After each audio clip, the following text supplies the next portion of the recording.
सास का दहेज। स्नेहा के बेटे की शादी शिल्पी से होती है। शिल्पी दहेज में हर सामान लेकर आती है जो पहले से ही स्नेहा के घर होता है।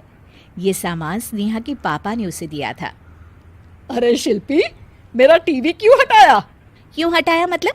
अरे बड़ा और अपडेटेड टीवी है ये। स्नेहा को गुस्सा आता है और वो शिल्पी के बड़े टीवी के बगल में अपने पुराने जमाने का टीवी भी रख देती है। बड़ी आई अपडेटेड वाला। अरे बहुत सारी तेरी जैसी बहुओं को जानती हूँ मैं, जो घर से लाए सामान का रौब दिखाती है। ये ना समझ के हम भिखारी हैं। देख ले, हमारे पास भी टीवी है। ओहो, जो करना है वो करो। कोई मेहमान आएगा तो हंसेगा कि एक ही जगह दो दो टीवी। हंसने दे, दुनिया भी तो देखे कि सिर्फ तू नहीं, मैं भी दहेज लेकर आई थी। अब यही हाल हर सामान का हो जाता है। ड्राइंग रूम में एक साथ दो तरह के सोफे रखे होते हैं, एक नया आलीशान तो एक पुराना लकड़ी का। शिल्पी स्नेहा की इस आदत से काफी दुखी हो जाती है।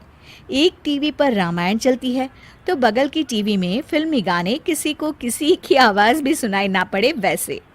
घर के दूसरे सदस्य भी सास बहू की इस आदत से परेशान हो जाते हैं। एक दिन स्नेहा की बहन उसके घर आती है और घर का नज़ारा देखकर हैरान हो जाती है। कहीं पुरानी फ्रिज के बगल में, कहीं नई फ्रिज, तो कूलर के ठीक ऊपर एसी। अरे स्नेहा, ये तूने घर की क्या हालत बना रखी है? बहू रानी, तू तो नए जमाने की लड़की है, फिर घर को कबाड़ी बाजार सा कैसे सजा रखा है? नया फैशन है क्या? देखिए ना मौसी, माँ जी अपना पुराना सामान निकालना ही नहीं चाहती। वो सोचती है कि उनका ही सामान घर में रहेगा। अरे बहन, तू इस मामले में ना बोल तो ही अच्छा है। मैंने बहुत सी बहुओं को देखा है अपने लाए सामान पर सास को धौंस दिखाते, और मैं भला किसी की धौंस को क्यों सहन करूं? मेरे पास तो सारा सामान है, और वैसे भी क्या कहते हैं, ओल्ड इज गोल्ड। अब क्या था, शिल्पी ये सुनते ही भड़कती है और जोर जोर से चिल्लाने लगती है। वाह माँ जी वाह, जरा अपना सोफा तो देखिए, ऐसा लग रहा है खुदाई से निकला है लकड़ी का। और मेरा सोफा देखिए कैसे लेदर की चमक और गुदगुदा सा है। अरे आपका तो पुराना धुराना सा है।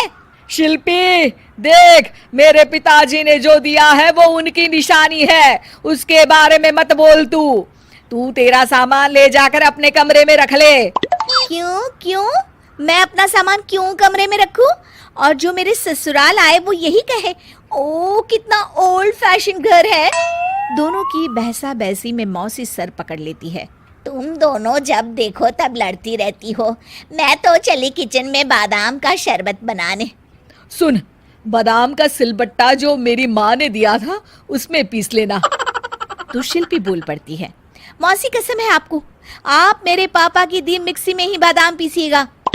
खैर, मौसी तो जाती है किचन में, लेकिन ड्राइंग रूम में सास बहू की बहसा बहसी जारी रहती है।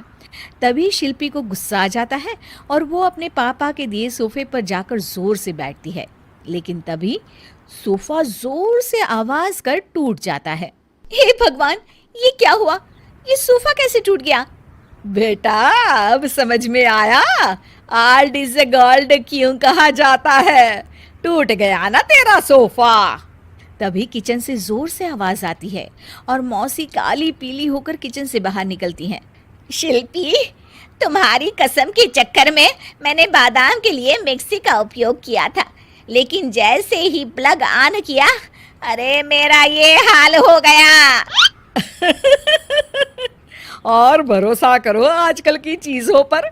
मैंने तो कहा था तुझसे, माँ की सिलबट्टे पर बादाम को पीसती तो तेरा ये हाल ना होता और स्वाद का स्वाद बरकरार रहता। अरे जब सब चीजें घर में थी तो क्या जरूरत थी तेरे पापा को सामान देने की?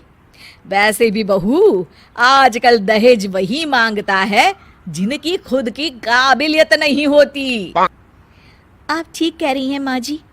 मेरे लिए ये सौभाग्य की बात थी कि आप लोगों ने पापा से कोई डिमांड नहीं की थी, लेकिन मैं आपको समझ ही नहीं पाई। मुझे माफ़ करिए।